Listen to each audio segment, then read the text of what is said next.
It's a position she's held since 2008, becoming the first woman to hold the office of Solicitor for the 9th Judicial Circuit. Let's welcome Scarlett Wilson, who hopes to keep her seat in the next election this November. We're glad that you're here. I think this is your first time joining us on this stage. Thanks for having me. Very grateful that you could join us. You know, often people run for subsequent terms because they feel that there's still work left undone. And I'm curious, you've been in this office since 2008. What do you still hope to achieve in a new term? A couple of things. One thing that people don't realize is that for the past decade, solicitors across the state haven't had control of the docket. Mm-hmm. It was taken from all the solicitors by the Supreme Court and given to the courts.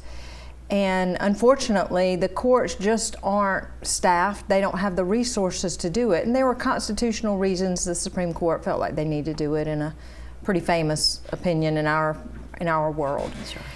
Just this past year, they've given us a lot more authority back. Oh. And that is making all of the difference. This 2024 is the first calendar year in over a decade where I've had significant input into forming our dockets. And how does that translate into reducing crime in the community? And when you mention dockets, what does that mean exactly? It means that we can be more efficient, we can be more effective. If you think about it, the attorneys who are involved in the cases know what's going on with the case, so they naturally are better at scheduling it. Our volume is so tremendous, any one judge just can't do that. I know, one judge, right. I mean, they have hundreds of cases. Thousands upon thousands of cases. Yeah.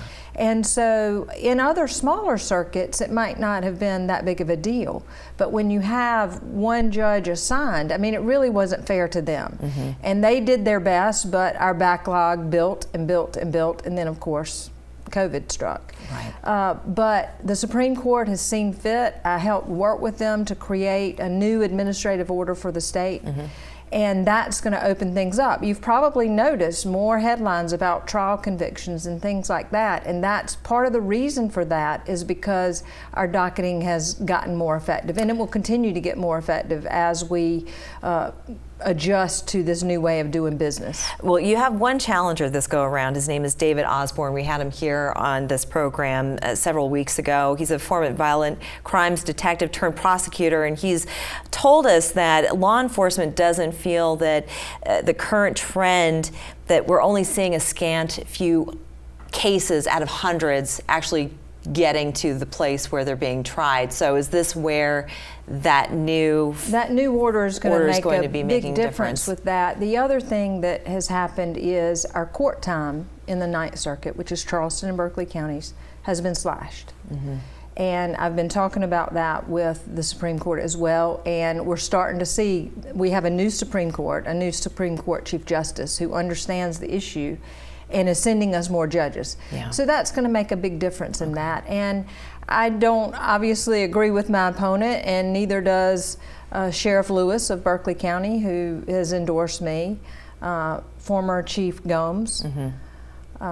And so I do have law enforcement support, and one of the reasons I have law enforcement support is what we've done with our officer-involved critical incidents, officer-involved shootings.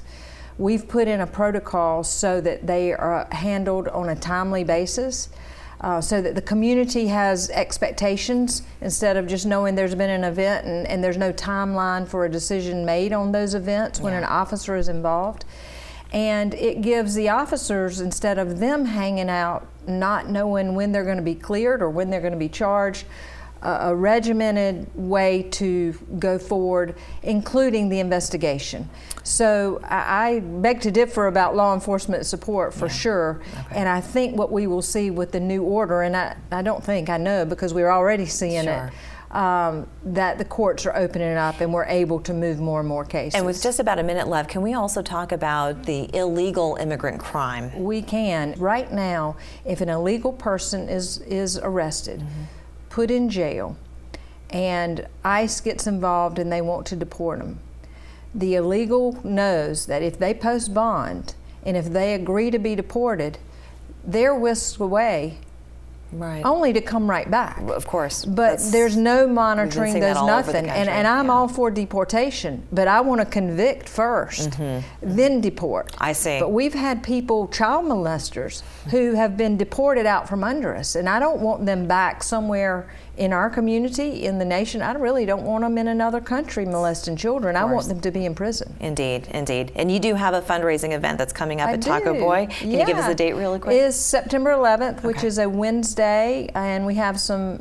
special guests that are going to be exciting, and we're going to start at 5:30. I want to thank you, Solicitor, for joining us today. Appreciate your time. We're back after this.